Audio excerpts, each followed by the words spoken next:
Cerita kembali dimulai, dengan suasana yang tampak biasa saja di sebuah thread obrolan umum para pemain game di forum resmi. Para pemain saling bercanda dan berdiskusi tentang kemajuan kelompok-kelompok top dalam penjelajahan dan penaklukan area-area di sekitar First Town. Namun, tiba-tiba percakapan tersebut berubah saat seorang pemain mulai melaporkan kejadian aneh yang terjadi di plaza kota. Ceritanya berfokus pada seorang karakter yang disebut sebagai gadis berbahaya oleh para pemain. Gadis ini, yang kemudian dikenal sebagai genocider, tiba-tiba muncul di plaza kota dan mulai membantai NPC, karakter non-pemain, serta pemain lain tanpa ampun. Aksinya dimulai dengan memenggal kepala tutorial Unchle, sebuah NPC yang biasanya memberikan panduan kepada pemain baru. Tindakan brutal ini mengejutkan semua pemain yang berada di plaza, membuat mereka terdiam tak percaya. Kejadian semakin kacau ketika genocider melanjutkan aksinya dengan membunuh dua pemain lain di dekatnya dan kemudian mulai menyerang pemain-pemain lain di plaza secara acak. Para pemain yang kebingungan berusaha untuk melawan, tetapi mereka semua kalah dalam waktu singkat. Dalam sekejap, plaza yang biasanya damai berubah menjadi medan pembantaian. Para pemain yang menyaksikan kejadian tersebut melaporkan bahwa dua kelompok penakluk top, yang dipimpin oleh Hannes dan Harold, mencoba menghentikan genocider. Namun, meskipun mereka adalah pemain berpengalaman dan kuat, mereka pun tidak mampu menghentikan kegilaan genocider. Harold yang mencoba memimpin pemain lain untuk melawan, justru menjadi korban pertama ketika genocider berhasil menusuk dan memenggalnya. Ketika pemain-pemain lainnya mulai mengepung genocider, dia dengan cepat membuat kekacauan lebih lanjut. Dia menggunakan seorang anak NPC sebagai tameng untuk menangkis serangan panah yang ditembakkan ke arahnya, sebelum membunuh lebih banyak pemain dengan gerakan yang sangat terampil dan efisien. Dalam pertempuran yang sangat kacau, genocider tidak hanya berhasil membunuh banyak pemain tetapi juga melarikan diri dari plaza dengan mudah, meninggalkan jejak kematian dan kehancuran di belakangnya. Tidak berhenti di situ, laporan dari para pemain menunjukkan bahwa genocider kemudian melanjutkan aksinya dengan membakar sebuah kuil, membunuh seorang uskup, dan menyebabkan kerusakan besar di seluruh kota. Seluruh kota menjadi kacau balau dengan api yang berkobar dan mayat yang bergeletakan di mana-mana. Para penjaga kota dan ksatria kuil mencoba mengejar dan menghentikannya, tetapi mereka tidak berhasil. Forum para pemain menjadi penuh dengan laporan-laporan tentang kekacauan yang disebabkan oleh genocider. Semua orang terkejut dan tidak percaya dengan skala kehancuran yang terjadi. Statistik yang diungkapkan oleh salah satu pemain menunjukkan bahwa korban tewas dari NPC mencapai 87 orang, dengan ratusan lainnya terluka atau hilang. Sedangkan di pihak pemain, 67 orang tewas dan ratusan lainnya terluka. Banyak bangunan di kota yang hancur, termasuk kuil, biara, dan kantor-kantor penting. Kerusakan yang terjadi bahkan diperkirakan mencapai 2 kali lipat dari anggaran tahunan kota. Akhirnya, genocider dimasukkan ke dalam daftar buronan, dan para pemain mulai menyadari betapa berbahayanya karakter ini. Dengan semua kekacauan yang dia ciptakan, genocider meninggalkan jejak legenda yang akan diingat oleh semua pemain, terutama karena semua ini terjadi hanya dalam hari-hari awal peluncuran game.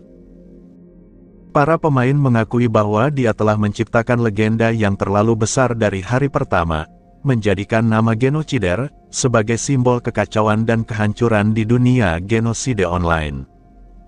Pada malam yang tenang, Rena kembali dari sekolah setelah menyelesaikan berbagai tugas. Setelah beberapa hari berlalu, dia merasa tidak tahan lagi untuk menahan hasrat bermain, jadi dia memutuskan untuk masuk ke dalam permainan. Setelah masuk ke dalam dunia permainan, Rena menyapa pemilik penginapan, tetapi hanya mendapatkan tatapan takut dari sang pemilik. Rasa takut itu bukan tanpa alasan, mengingat pada hari pertama Rena tiba, dia pernah ditolak untuk menginap, yang kemudian membuatnya memutuskan untuk menghukum pemilik penginapan dengan memotong 2 jarinya. Sejak saat itu, pemilik penginapan sangat ketakutan terhadap Rena, meskipun tetap memberinya tempat untuk tinggal. Setelah keluar dari penginapan, Rena langsung mengaktifkan keterampilan stealth-nya dengan kekuatan penuh, mengingat dirinya termasuk dalam daftar buronan di kota ini. Hari itu, dia berencana untuk berjalan-jalan di sekitar kota, baik untuk mengeksplorasi rute pelarian jika terjadi sesuatu maupun untuk bermain-main sedikit.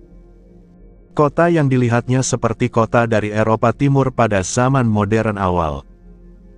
Dengan suasana yang mirip dengan kota-kota seperti Warsawa atau Bukares, dengan manor penguasa yang terlihat seperti gaya arsitektur Rusia. Rena berjalan sambil menikmati pemandangan kota yang eksotis ini, sementara pengikutnya tetap berjaga-jaga dengan keterampilan stealth mereka yang aktif. Namun, situasi di kota ini tampak sangat berbeda dari hari pertama kedatangannya. Penduduk kota terlihat muram, dan para penjaga tampak lebih tegang dan waspada. Jika sebelumnya normal melihat 2 penjaga berpatroli bersama, kini mereka bergerak dalam kelompok 4 orang, dan frekuensi patroli juga meningkat. Rena menyadari bahwa perubahan ini pasti karena ulahnya sendiri. Untuk menghindari perhatian lebih lanjut, Rena memutuskan untuk masuk ke gang-gang belakang.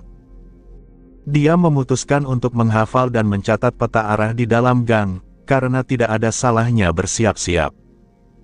Gang belakang itu penuh dengan suasana gelap dan hukum rimba yang menggairahkan baginya. Namun, kegairahannya terhenti ketika 3 preman, seorang gendut, raksasa, dan cebol menghampirinya.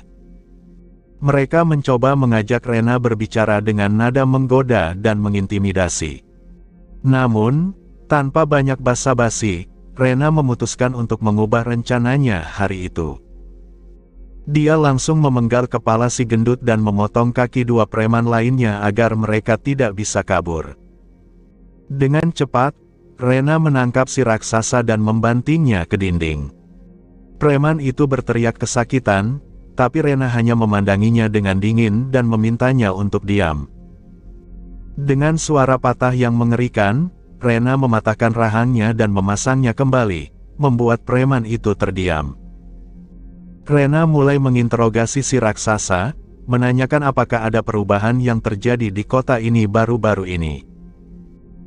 Raksasa itu, yang ketakutan dan putus asa, menjelaskan bahwa beberapa hari lalu terjadi insiden besar yang menyebabkan banyak orang menganggur membanjiri kota, merusak keamanan di permukaan dan di dunia bawah tanah.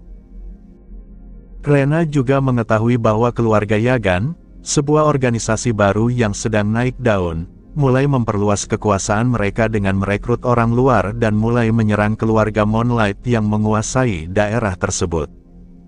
Konflik antara kedua keluarga semakin memanas. Rena kemudian meminta si raksasa untuk membawanya ke markas keluarga Moonlight. Namun, si raksasa menolak dengan panik, takut akan dibunuh jika mengantar seseorang seperti Rena ke sana. Mengetahui dia tidak akan mendapatkan apa yang diinginkan, Rena memutuskan untuk menyingkirkan si raksasa dengan kejam. Dia memaksa raksasa itu untuk menelan minyak dan kemudian menyalakannya, menciptakan api unggun manusia yang mengerikan, dengan api yang bahkan membakar matanya. Berikutnya, Rena beralih ke si cebol yang masih hidup. Dia menawarkan pilihan, mati di tempat atau menuntunnya ke markas Moonlight. Takut akan nasib yang sama, si cebol setuju untuk memandu Rena, meskipun dengan air mata dan hidung yang berair. Rena dengan acuh tak acuh menyeretnya, menuntunnya melalui gang-gang yang gelap. Di sisi lain kota, seorang pemimpin dari keluarga Moonlight yang baru dipromosikan, yang dipanggil Aniki, sedang menerima laporan dari bawahannya di sebuah kedai yang berfungsi sebagai markas mereka. Dia diberitahu bahwa kelompok Yagan kembali menyerang, kali ini dengan menggunakan obat-obatan sihir, yang sudah dilarang oleh perjanjian kontinental karena pernah menghancurkan kerajaan besar sebelumnya. Kekhawatiran juga meningkat bahwa penyelidikan dari penguasa setempat mungkin meluas ke mereka jika situasi ini terus berlanjut. Saat mereka sedang membicarakan rencana untuk melawan keluarga Yagan, pintu kedai terbuka dengan keras, mengungkapkan sosok Rena yang masuk dengan membawa si cebol yang kini sudah cacat. Dengan tenang, Rena mengungkapkan bahwa dia mencari pemimpin keluarga Moonlight. Meski Aniki awalnya curiga, dia segera menyadari bahwa Rena bukanlah orang dari keluarga Yagan maupun mata-mata dari keluarga lain. Aniki mencoba mengelabui Rena dengan berpura-pura mengundangnya masuk lebih jauh ke dalam bar untuk berbicara, namun itu semua hanya jebakan. Ketika Aniki memberi sinyal, anak buahnya segera menyerang Rena dari berbagai arah. Namun, serangan itu sia-sia. Dalam sekejap, Rena membantai mereka semua, memenggal kepala beberapa, memotong anggota tubuh lainnya, dan melemparkan beberapa dari mereka keluar dari bar. Aniki hanya bisa melihat dengan ketidakpercayaan saat semuanya runtuh di depan matanya. Dengan situasi yang begitu kacau, Aniki hanya bisa mengutuk nasib buruknya, sadar bahwa dia telah memanggil bencana besar ke dalam sarangnya sendiri.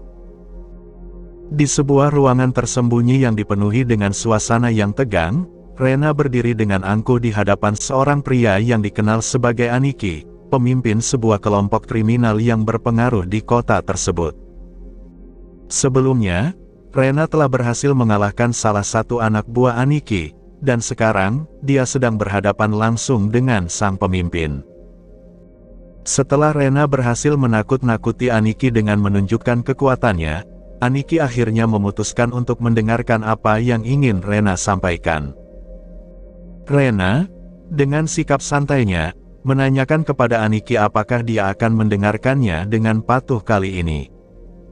Aniki, yang terlihat tertekan, hanya bisa mengangguk setuju. Sambil bermain-main dengan sisa-sisa tubuh orang yang telah dia kalahkan, Rena merasa bahwa situasi ini seharusnya bisa diselesaikan lebih cepat jika Aniki tidak melawan sejak awal. Rena terkejut melihat bagaimana Aniki menjadi sangat patuh setelah kejadian tersebut, dan Aniki memohon agar Rena berhenti menyiksa anak buahnya dan langsung menyampaikan apa yang ingin dia katakan. Menyadari bahwa Aniki menganggap tindakannya sebagai penyiksaan, Rena berhenti bermain dengan korban sebelumnya dan bersiap untuk berdiskusi. Mereka kemudian berpindah ke sebuah ruangan di bagian belakang yang lebih tersembunyi. Saat memasuki ruangan itu, Rena memperhatikan bagaimana semua anak buah Aniki menatapnya dengan ketakutan, mengingatkannya pada ayahnya yang menyebabkan perasaan ingin membunuh muncul di dalam dirinya. Namun, Aniki segera memerintahkan anak buahnya untuk berhenti menatap Rena, dan mereka pun segera meminta maaf. Rena merasa bahwa permainan ini semakin menarik, dan dia menikmati suasana yang tegang ini. Mereka akhirnya sampai di sebuah ruangan yang tampak bersih dan rapi, sesuatu yang tidak biasa untuk sebuah organisasi kriminal. Setelah duduk, Rena dihidangkan teh dan kue oleh seorang wanita yang muncul dan menghilang dengan cepat, mencerminkan kekuatan finansial dari keluarga Moonlight yang mendukung Aniki. Aniki kemudian bertanya dengan penuh rasa ingin tahu, apa sebenarnya yang ingin Rena bicarakan. Dengan nada serius, Rena mengajukan tawaran yang tidak biasa, dia mengusulkan agar Aniki menjadi penguasa feodal kota tersebut. Tawaran ini membuat Aniki terdiam sejenak, bahkan memintanya untuk mengulanginya karena dia tidak yakin dengan apa yang didengarnya. Rena dengan tenang menegaskan kembali tawarannya, bahkan mengancam untuk melukai Aniki jika dia tidak mendengarnya dengan jelas. Aniki yang ketakutan segera menjawab bahwa dia mendengar dengan jelas, tetapi masih tidak bisa mempercayai apa yang dia dengar. Rena, yang merasa bahwa Aniki memiliki selera humor yang aneh, melanjutkan untuk menjelaskan situasinya. Dia mengungkapkan bahwa dia adalah seorang buronan karena menyebabkan kerusuhan besar di dunia permukaan, yang membuatnya tidak bisa berbelanja atau menggunakan fasilitas di sana. Bahkan, Dua jari pemilik penginapan tempat dia tinggal telah dikorbankan agar dia bisa terus tinggal di sana. Aniki mendengarkan dengan serius, tetapi wajahnya menunjukkan bahwa dia mulai menyadari betapa berbahayanya situasi ini.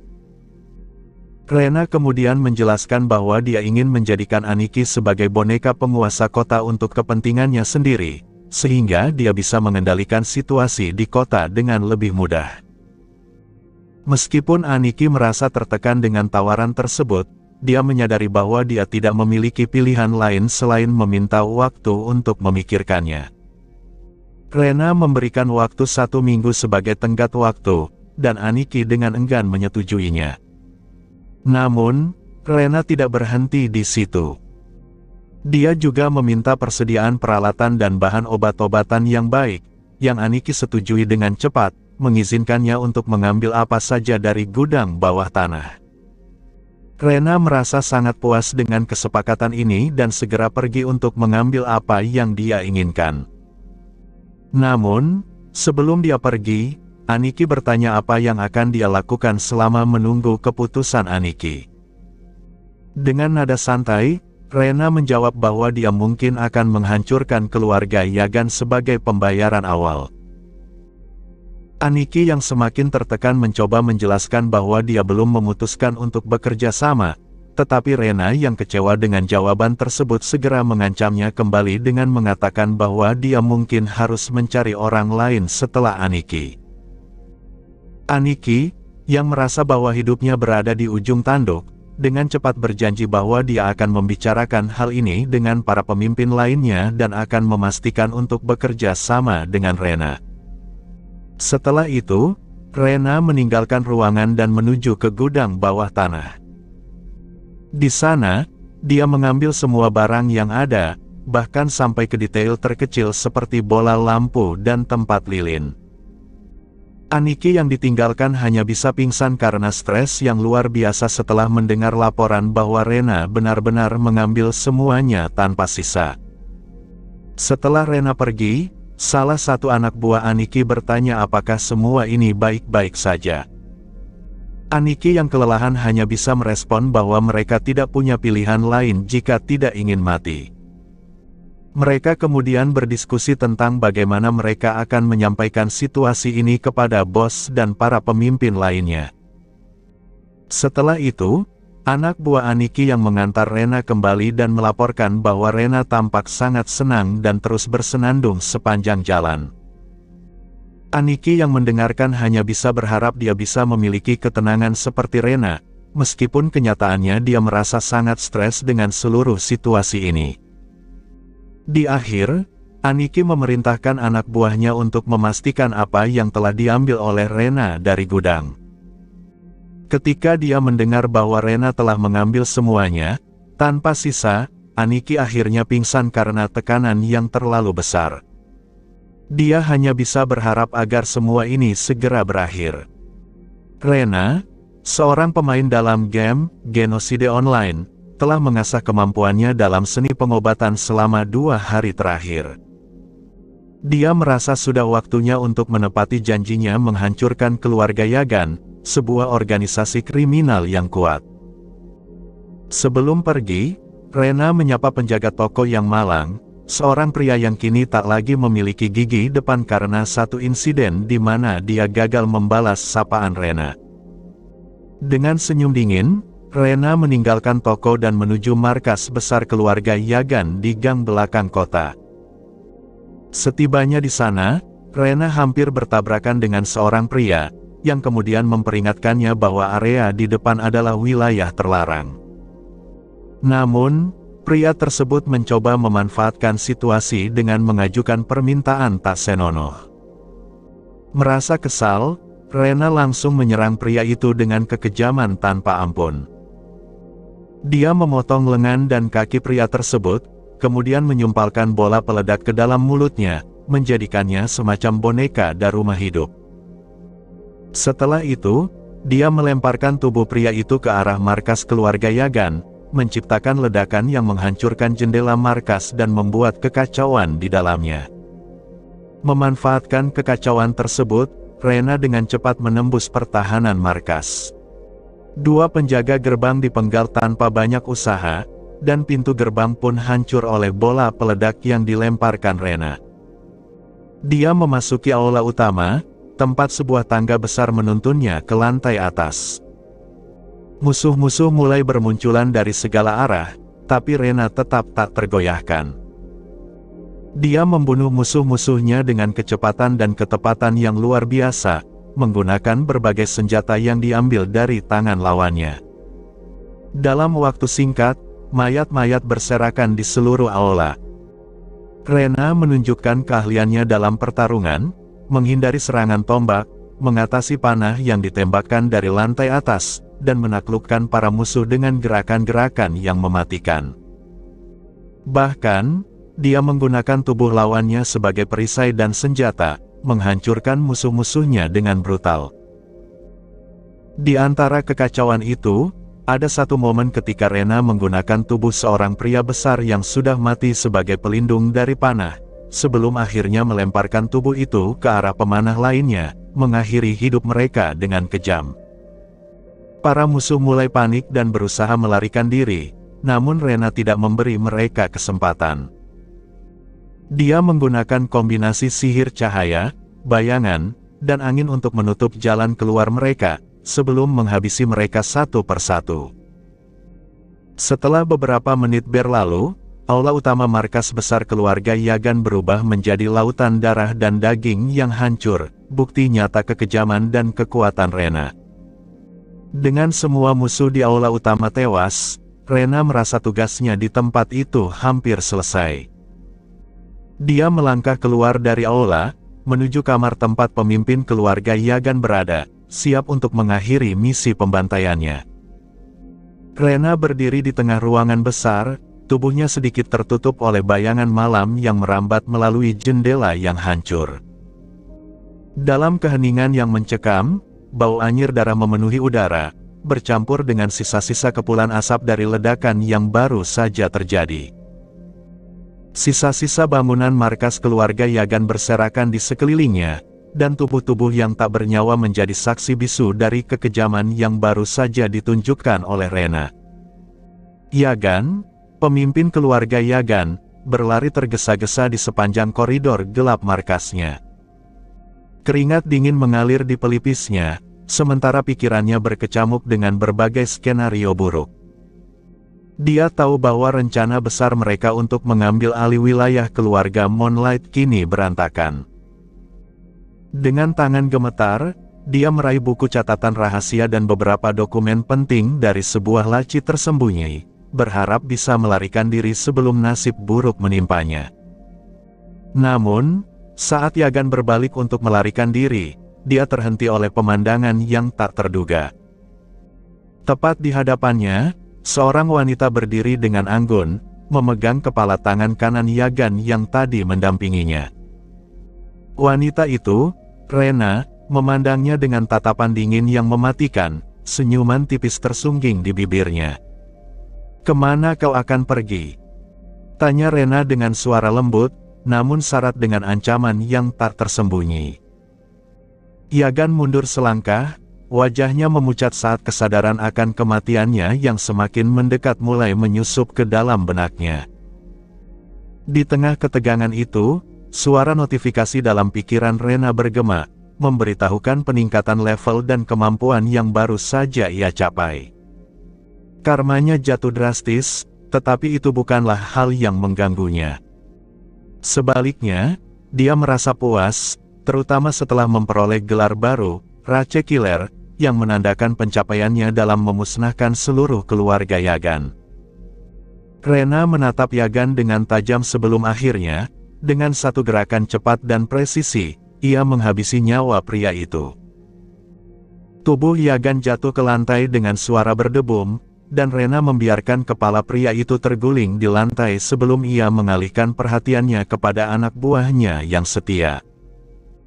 "Terima kasih atas kerja keras kalian," ucap Rena, memandang ke arah makhluk-makhluk bayangan yang setia menemaninya sepanjang perjalanannya. Khususnya, dia mengarahkan apresiasi khusus kepada Azabu-san dan Inoue-san, yang telah memberikan dukungan tidak langsung yang sangat berharga dalam membantu aksinya. Mereka semua mengeluarkan suara-suara tidak manusiawi, mengungkapkan rasa terima kasih mereka dalam bahasa yang hanya dimengerti oleh Rena. Ia tersenyum tipis, merasa puas dengan hasil kerja sama mereka. Setelah memastikan bahwa markas besar keluarga Yagan kini tinggal puing-puing, Rena melangkah keluar dari gedung tersebut, meninggalkan kehancuran di belakangnya. Malam itu, Rena memutuskan untuk meluangkan sedikit waktu untuk menjelajahi markas tersebut, mencari barang-barang yang mungkin berharga sebelum akhirnya ia memutuskan untuk kembali ke dunia nyata dan beristirahat. Sepekan kemudian, janji yang dibuat Rena telah terpenuhi. Dia telah sepenuhnya menghancurkan keluarga Yagan, membunuh semua pemimpin utama mereka dan memastikan bahwa tidak ada yang tersisa dari keluarga tersebut. Dengan kepala para pemimpin yang telah diasinkan sebagai bukti kemenangannya, dia melangkah menuju bar di gang belakang, tempat di mana dia pernah berhenti sebelumnya. Begitu dia masuk ke dalam bar, suasana berubah tegang. Semua mata tertuju padanya dengan ekspresi terkejut dan ketakutan. Salah satu pria di bar itu, yang dikenal sebagai Aniki, menghampirinya dengan langkah hati-hati. "Jadi itu kau?" "Iya," katanya, suaranya terdengar tenang namun penuh dengan kewaspadaan. "Ayo, ikuti aku." Rena hanya mengangguk singkat dan mengikuti pria itu keluar dari bar. Mereka berjalan melalui lorong-lorong sempit, menaiki tangga yang menuju ke atap sebuah bangunan, lalu turun lagi ke lantai dasar sebuah gedung di seberang jalan. Aniki terus memimpin jalan dengan kecepatan yang mantap, hingga akhirnya mereka tiba di depan sebuah pintu yang terlihat mencolok di antara lingkungan sekitarnya. Ternyata jalurnya cukup rumit, ya. Gumam Rena, lebih kepada dirinya sendiri. Aniki hanya tersenyum tipis sebelum membuka pintu tersebut dan membiarkan Rena masuk. Di dalam, mereka disambut oleh ruangan yang mewah dengan dekorasi yang elegan. Aniki, yang kini Rena ketahui bernama Eren, membawa Rena ke bagian belakang ruangan, di mana seorang pria yang memiliki aura pemimpin tengah menunggu. "Bos, ini Eren. Aku sudah membawa wanita yang kuceritakan padamu," ucap Eren dengan nada hormat. Pemimpin itu, yang kini dikenal sebagai bos keluarga Moonlight, menatap Rena dengan tatapan tajam, seolah-olah mencoba menilai-nilai wanita itu. Apakah ini dia?" Eren mengangguk. "Ya, benar." Rena tidak merasa terganggu oleh tatapan itu. Sebaliknya, dia menikmati perhatian yang diberikan kepadanya, karena itu menunjukkan bahwa dia dianggap serius. Namun, tidak semua anggota di dalam ruangan tersebut menyukai kehadiran Rena. Salah satu pemimpin keluarga Moonlight yang lebih rendah tampak kesal dan mengancam untuk menghabisi Rena di tempat, tetapi sebelum dia sempat bertindak, bos menghentikannya. "Jangan coba-coba melakukan apapun padanya. Dia bukan manusia," ucap bos dengan nada tegas, membuat semua orang di ruangan itu terdiam. Rena lalu duduk di sofa yang empuk dan mulai berbicara dengan bos keluarga Moonlight, menyampaikan permintaan yang sudah ia rencanakan. Dia ingin keluarga Moonlight menjadi penguasa baru di wilayah tersebut, menggantikan tuan tanah yang sekarang, dan sebagai imbalannya, Rena akan membantu mereka dalam melaksanakan kudeta tersebut. Bos keluarga Moonlight mendengarkan dengan seksama rencana Rena, yang mencakup pembunuhan semua anak dan istri sang tuan tanah, lalu menjadikan Eren sebagai pewaris sah dengan mengklaim bahwa dia adalah anak tidak sah tuan tanah. Meskipun rencana ini tampak sangat ambisius, bos mengakui bahwa Rena memiliki keyakinan dan kemampuan yang cukup untuk melaksanakannya. Setelah mempertimbangkan dengan hati-hati, bos akhirnya setuju untuk bekerja sama dengan Rena. Mereka membuat kesepakatan, dan sebagai bukti komitmen Rena, dia meletakkan kepala Yagan yang telah diasinkan di atas meja, menyebabkan keheningan yang menegangkan di ruangan tersebut. Semua yang hadir tampak terpukul oleh kenyataan bahwa Rena benar-benar telah menghancurkan keluarga Yagan, sebagaimana yang dia janjikan. Dengan kesepakatan yang telah tercapai, Rena memutuskan untuk mengambil jeda sejenak. Dia akan melanjutkan persiapannya esok hari dan memulai aksinya 2 hari kemudian. Setelah pamit, dia diantar kembali ke bar oleh Eren sebelum akhirnya kembali ke penginapannya dan keluar dari dunia virtual tersebut, siap untuk beristirahat setelah hari yang panjang dan penuh aksi. 2 hari telah berlalu sejak pertemuan dengan bos dari keluarga Moonlight, dan hari ini adalah hari yang telah ditentukan untuk melaksanakan rencana. Persiapan kecil yang diperlukan sudah selesai kemarin, jadi sekarang waktunya untuk melakukan pemeriksaan akhir terhadap statusku. Nama, Rena. Jenis kelamin, perempuan. Ras, manusia. Level, 33. Kondisi, Dirasuki Kageyama-san. Nilai karma, -147, jahat. Kelas, Assassin. Kelas kedua, Tamer. SP, 32.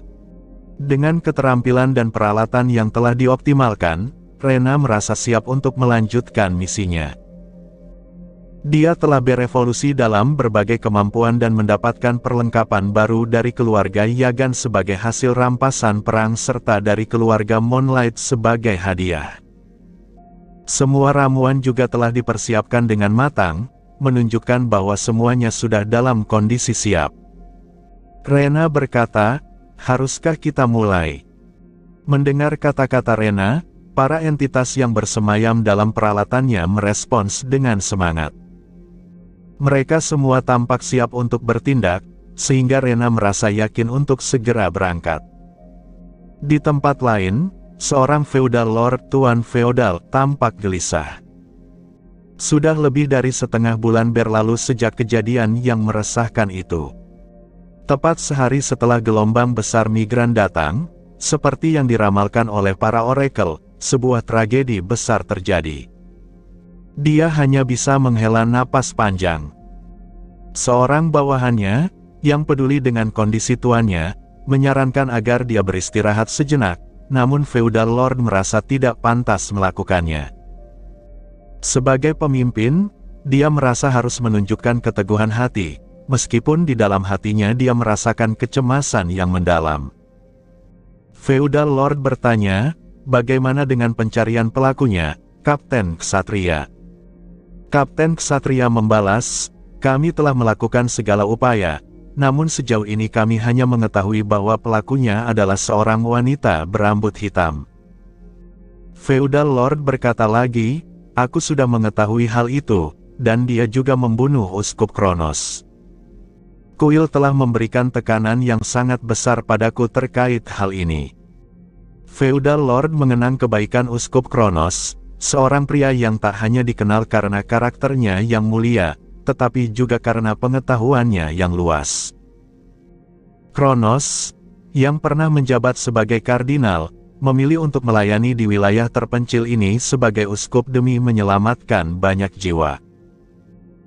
Kehilangan Kronos bukan hanya sebuah kehilangan pribadi bagi Feudal Lord, tetapi juga sebuah kehilangan besar bagi seluruh masyarakat di wilayah ini, terutama karena Kronos adalah satu-satunya pengguna sihir kebangkitan di daerah tersebut. Kapten Ksatria terus berusaha meyakinkan tuannya untuk beristirahat sejenak dengan menikmati secangkir teh. Pada akhirnya, Feudal Lord setuju, terutama setelah melihat putranya yang juga Kapten Ksatria, Alexei Valens, dengan jelas merasa lega setelah mendengar keputusannya. Feudal Lord memberi perintah, "Kamu juga harus duduk." Alexei dengan sopan menuruti perintah ayahnya, dan mereka berdua memutuskan untuk sejenak melupakan peran mereka sebagai penguasa dan bawahan, dan kembali ke hubungan ayah dan anak yang lebih akrab. Feudal Lord kembali bertanya, "Bagaimana? Apakah kamu sudah menemukan pasangan yang cocok?" Alexei menjawab, "Ayah, itu." Feudal Lord berkata, "Jika kamu tidak segera menemukannya, aku akan memilihkan satu untukmu." Meskipun Feudal Lord mencoba menggoda putranya dengan pembicaraan ringan, Alexei tetap serius dan merespons dengan jawaban yang formal, yang menurut ayahnya agak membosankan. Namun, sebelum mereka bisa melanjutkan pembicaraan lebih jauh, seorang utusan tiba dengan membawa berita mendesak. Utusan itu melaporkan bahwa beberapa pos penjaga telah dibom secara bersamaan, dan ada juga penyusup yang berhasil masuk ke wilayah para bangsawan. Feudal Lord dan Alexei segera kembali ke peran mereka sebagai pemimpin dan kapten ksatria. Alexei dengan cepat memberikan instruksi untuk mengirim bala bantuan ke pos-pos penjaga yang masih selamat dan memanggil pasukan yang sedang libur untuk segera kembali bertugas. Ia juga memerintahkan agar penjaga dan patroli bersiap di belakang untuk mengantisipasi serangan lanjutan, sementara penjaga kerajaan memperketat patroli di seluruh wilayah. Feudal Lord menambahkan instruksi untuk memastikan para penghuni distrik bangsawan dievakuasi dan tidak meninggalkan rumah mereka. Setelah memberikan instruksi tambahan, utusan itu segera bergegas melaksanakan perintah. Dalam benaknya, Feudal Lord menyadari bahwa situasi ini tidak hanya sekedar tragedi seperti yang terjadi setengah bulan lalu, tetapi lebih dari itu, ini adalah tindakan terorisme yang terencana dengan baik. Sebuah serangan dengan tujuan yang jelas, sebuah perang. Feudal Lord tahu bahwa pertarungan di jalanan tidak bisa dihindari, tetapi dia berharap hal itu bisa dicegah. Namun, kenyataan berkata lain. Pertempuran itu kini sudah tak terelakkan lagi. Di tengah kegelapan malam, Rena telah mempersiapkan rencana jahatnya dengan matang. Ketika perangkat yang dipasangnya di pos-pos penjagaan aktif, ia tahu saatnya telah tiba. Targetnya adalah rumah bangsawan di pusat distrik bangsawan. Tanpa membuang waktu, Rena segera bergerak menuju targetnya dengan kecepatan penuh.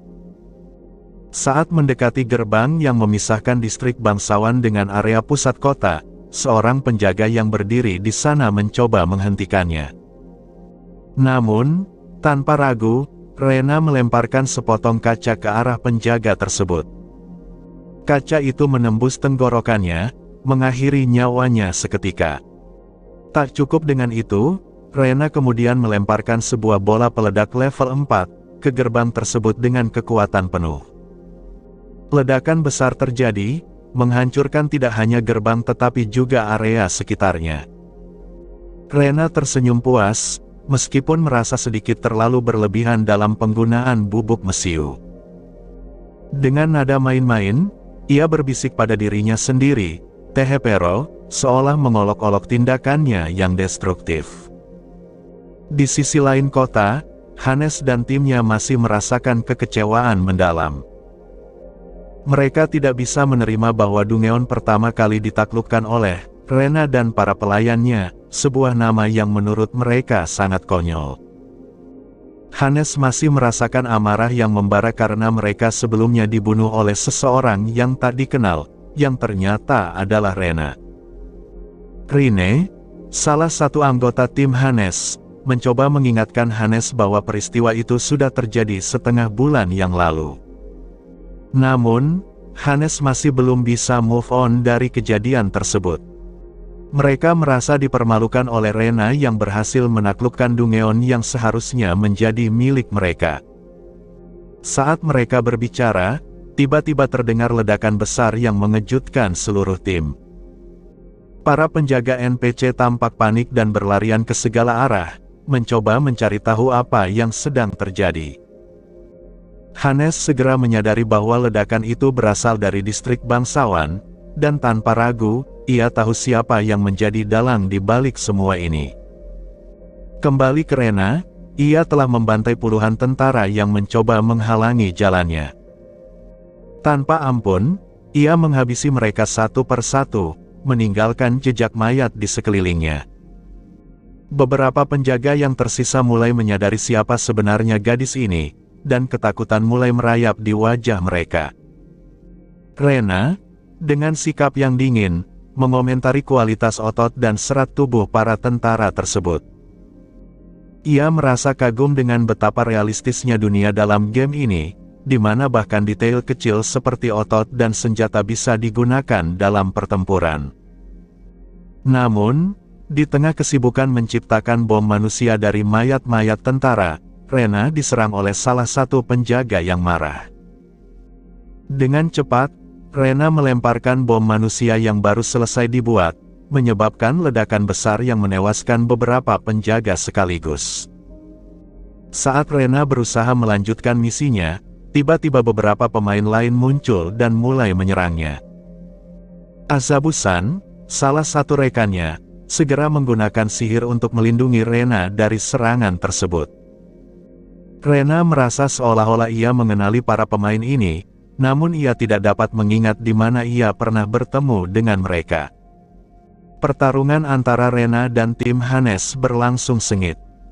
Meskipun Rena tidak mengingat Hannes, Hannes jelas mengingatnya dan marah karena Rena tidak mengingatnya. Mereka saling bertukar serangan dengan kecepatan dan keterampilan tinggi, menunjukkan betapa hebatnya mereka dalam pertempuran. Hannes dan timnya telah menjadi jauh lebih kuat sejak terakhir kali mereka bertemu Rena, dan mereka bertekad untuk membalas dendam. Namun, Rena tetap tenang dan fokus, memanfaatkan setiap kesempatan untuk menyerang balik dan mengalahkan musuh-musuhnya. Di tengah-tengah pertempuran, semakin banyak pemain lain yang bergabung, tertarik oleh keributan dan ingin menyaksikan pertarungan epik ini. Dengan semakin banyaknya musuh yang datang, Rena tahu bahwa ia harus segera mengakhiri pertempuran ini atau menghadapi konsekuensi yang lebih besar. Ketika Hannes dan timnya berusaha mengalahkan Rena, mereka mulai menyadari bahwa jumlah pemain di sekitar mereka terus meningkat. Beberapa pemain lain yang tertarik dengan keributan datang dan bergabung dalam pertempuran, menjadikan jumlah musuh semakin banyak. Hannes merasa bahwa mereka mungkin dapat mengalahkan Rena dengan perbedaan jumlah, tetapi juga khawatir bahwa situasi ini bisa menjadi kendala. Rene dan Cherry mencoba meyakinkan Rena untuk menyerah, tetapi Rena, dengan sikap dinginnya, tidak menunjukkan tanda-tanda ingin berhenti. Ia bahkan merasa heran mengapa mereka mencoba memintanya untuk menyerah. Eleanor dan Mira, yang juga terlibat dalam pertempuran, menganggap percakapan tersebut tidak berguna karena Rena jelas tidak berniat untuk menyerah. Clint mengonfirmasi bahwa Rena tetap tidak mau menyerah, dan kelompoknya siap untuk melanjutkan pertempuran dengan penuh semangat balas dendam. Rena, di tengah pertempuran yang semakin kacau, menunjukkan keterampilan bertarung yang luar biasa. Ia bergerak dengan kecepatan yang sangat tinggi, bahkan lebih cepat dari sebelumnya, dan dengan cepat mulai membantai pemain yang berada di sekelilingnya. Ia memenggal 5 pemain, memotong anggota tubuh 8 pemain lainnya, dan meledakkan 3 lokasi di sekitar penjaga belakang. Selain itu, Rena menggunakan sihir angin dan cahaya untuk menghindari serangan sihir dan anak panah, menunjukkan kemampuannya yang luar biasa dalam berbagai aspek pertarungan. Melihat keganasan Rena, para pemain mulai berpisah dari kelompok besar dan berkumpul dengan kelompok penangkap lainnya untuk koordinasi yang lebih baik. Namun, Rena terus membantai lawan-lawannya dengan brutal, menghindari serangan mereka dan membalas dengan serangan mematikan. Selama pertempuran, Rena menggunakan berbagai teknik yang menunjukkan kemampuannya yang mengesankan. Ia menghindari serangan dari berbagai arah dengan lincah, menggunakan magic dan fisik untuk bertahan hidup. Rena juga memanfaatkan berbagai senjata yang didapat dari musuhnya, termasuk melemparkan pedang dan pisau dengan akurasi tinggi. Dia juga menggunakan trik cerdas seperti menjadikan seorang magis sebagai tameng manusia, melemparkan bola peledak di tengah-tengah kerumunan, dan terus menyerang dari berbagai sudut. Selama pertempuran, dia tidak hanya mengalahkan musuh tetapi juga menciptakan kekacauan dan ketidakmampuan lawan untuk melawan dengan efektif. Tiba-tiba, muncul seorang pemain yang kuat dan terampil di medan pertempuran. Dia menggunakan serangan besar seperti Dance of the Seven Red Flames, yang membuat Rena harus menggunakan semua kemampuannya untuk menghindari serangan tersebut. Setelah serangkaian serangan yang gagal ditangkis, Rena menyadari bahwa lawan barunya ini sangat kuat. Alexei Valens, seorang NPC penting dengan level 55, adalah Margrave Valens dan juga Kapten Kesatria. Alexei adalah seorang Blaze Knight dengan kelas kedua, Vajra Knight, dan kelas sampingan, Flame Magician.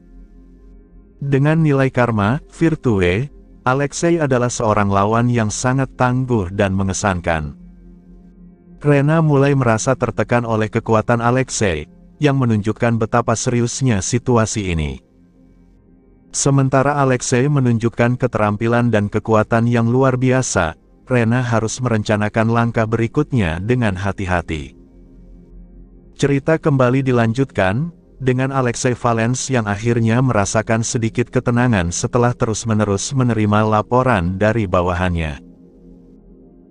Feudal Lord, penguasa feodal, mengomentari betapa melelahkannya situasi tersebut, dan Alexei menjelaskan bahwa meskipun mereka sudah mengetahui bahwa ledakan di pos penjaga adalah sebuah taktik pengalih perhatian, kekacauan di sekitar warga masih menjadi masalah besar.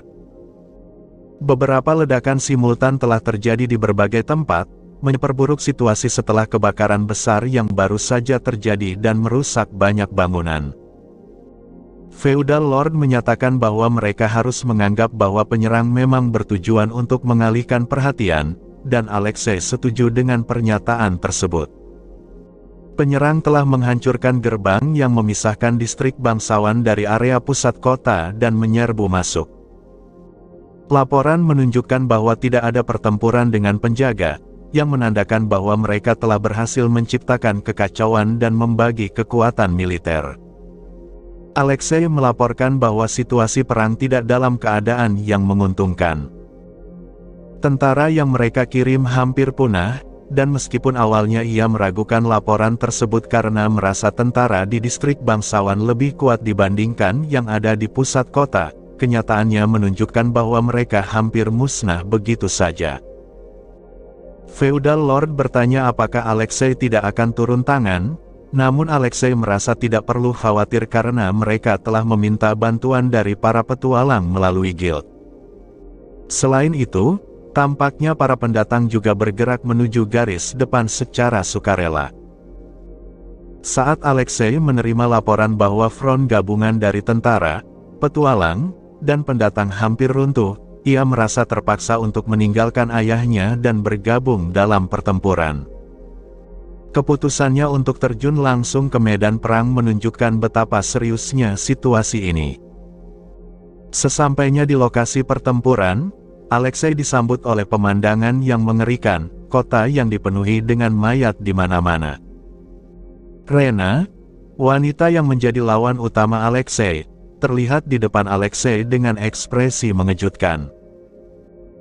Meskipun ia tidak dapat meremehkan Rena hanya karena ia seorang wanita, Alexei merasa bahwa ia tidak bisa memberikan toleransi pada situasi ini dan harus mengalahkannya dengan segala kemampuannya.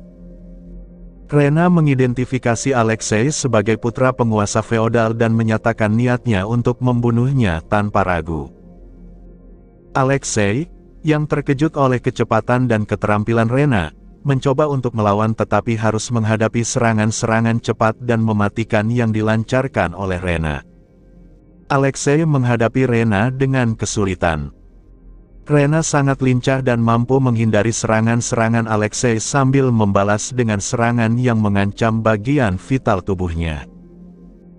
Meskipun Alexei berusaha menggunakan pedangnya untuk membalas, Rena terus bergerak cepat, melemparkan pecahan kaca, dan menggunakan berbagai taktik untuk mengganggu gerakannya. Alexei mulai merasakan beberapa luka meskipun tidak serius, dan ia merenungkan kapan terakhir kali ia mengalami pertumpahan darah.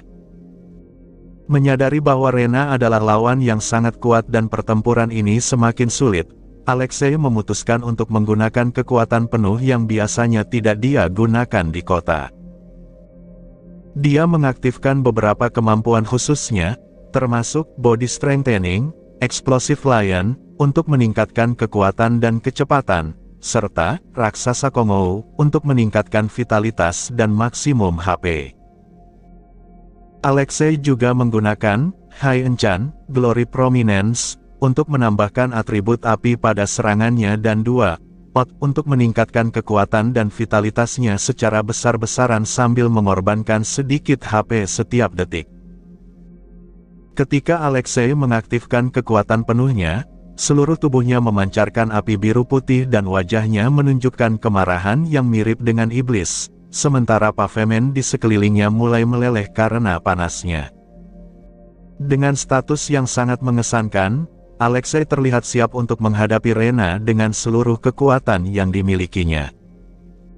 Rena memandang situasi dengan serius dan menyadari bahwa mendekati Alexei bisa berakibat fatal karena kemungkinan terkena kerusakan dari serangan baliknya.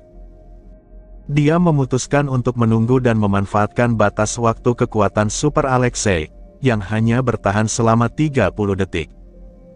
Rena memutuskan untuk bertindak hati-hati dan berstrategi. Namun, tiba-tiba Alexei mengurangi jarak di antara mereka dalam sekejap mata dan memotong lengan kiri Rena tanpa tanda-tanda sebelumnya. Rena berhasil membalas dengan serangan balasan yang melukai leher Alexei, tetapi kehilangan lengan kiri adalah kerugian besar baginya. Dengan tangan kiri yang terputus, Rena segera melarikan diri dari lokasi tersebut dan melemparkan bola asap beracun sebagai tindakan terakhir. Alexei, yang tampaknya tidak sepenuhnya rasional, mengalami kesulitan dengan bola asap yang diledakkan oleh casnya. Rena menilai bahwa bertahan hidup dan mempersingkat waktu pertempuran lebih penting daripada mencoba menjatuhkan Alexei. Dia mulai menyerbu kerumunan pemain yang berdiri diam dengan niat untuk mengacaukan mereka. Rena menggunakan kemampuan Holy Wall dari Santasan untuk menutup jalur pelarian para pemain dan melemparkan bola peledak untuk membatasi ruang gerak mereka. Selain itu, Rena juga menggunakan Shadow Wave dari Kageyama-san dan lainnya untuk menjebak sebagian besar pemain di tempat. Meskipun tidak semua pemain terjebak, Rena berhasil menjadikan mayoritas sebagai perisai dan senjata aktif. Dengan menggunakan pemain sebagai perisai, Rena kembali menyambungkan lengan kirinya menggunakan ramuan yang telah ia buat sendiri, ditambah dengan efek penyembuhan dan generasi dari sihir cahaya Santasan. Dia merasa senang bisa menggunakan lengan kirinya lagi dan menganggap Alexei sebagai lawan yang sangat merepotkan. Rena terus-menerus melemparkan bola asap beracun dan bergerak dari satu tempat ke tempat lain, namun situasi semakin tidak menguntungkan. Pemain-pemain yang awalnya bersenang-senang kini kembali respawn dan ikut bertempur. Rena mengakui bahwa situasi semakin sulit dan bahwa dia harus menggunakan strategi lebih dari sekadar serangan langsung. Dengan kondisi yang semakin memburuk, Alexei yang tampaknya telah kehilangan banyak akal sehatnya, mendekati Rena dengan kecepatan yang menakutkan. Rena mengalami penurunan efek dari gelarnya karena berkurangnya jumlah orang di medan perang. Saat Alexei semakin mendekat, Rena mengeluarkan teriakan penuh tenaga dan melakukan beberapa serangan dengan cepat meski harus menghadapi kelelahan. Rena merasakan lengan dan napasnya menjadi berat setelah bertempur dalam waktu yang lama, dan luka-luka yang dideritanya tidak fatal tetapi menyakitkan. Dia merasa terdesak dan tidak bisa menunggu lebih lama. Dalam pertempuran yang semakin intens, Rena melakukan serangan bertubi-tubi ke arah Alexei, termasuk menusuk bahu, memotong perut, dan menghindari serangan dengan perbedaan yang sangat tipis. Sayangnya, meskipun Rena mencoba berbagai strategi dan melawan sekuat tenaga, dia kehilangan kaki kirinya dan hampir kehilangan keseimbangan saat Alexei segera melakukan cas ke arahnya. Rena merasa bahwa dia tidak dapat menghindari serangan berikutnya dan mengamati Alexei yang tampak seperti iblis mendekat kepadanya.